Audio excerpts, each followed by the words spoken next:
কোথাও অস্ত্র চালনা, কোথাও আবার দলগত মহড়ায় অংশ নিচ্ছেন নারী ও তরুণরা। এই চিত্র ইরানের। সম্প্রতি ইরানের একটি মসজিদের চিত্র তুলে ধরেছে আন্তর্জাতিক সংবাদ সংস্থা রয়টার্স। সেখানে দেখা যায় অস্ত্র পরিচালনার কৌশল রপ্ত করছেন দেশটির সাধারণ মানুষ। তবে এই দৃশ্য কেবল একটি মসজিদের নয়, আহভাজ, কেরমান সহ বিভিন্ন শহরের মসজিদে চলছে এই কার্যক্রম।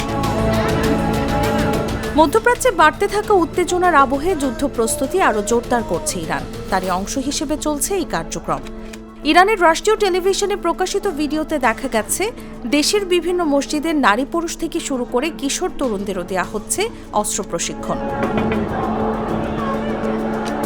জাতীয় নিরাপত্তা ও জনসচেতনতা বাড়াতেই এমন উদ্যোগ দাবি তেহরানের। এদিকে তেহরানের সরকারপন্থী সমাবেশের পাশেও স্থানীয় বাসিন্দাদের আগ্নেয়াস্ত্র ব্যবহারের প্রশিক্ষণ দিতে দেখা গেছে।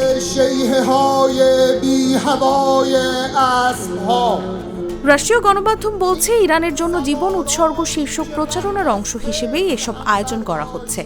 ইরানি কর্তৃপক্ষের দাবি, এই প্রচারণায় এরই মধ্যে ৩ কোটিরও বেশি মানুষ নিবন্ধন করেছে।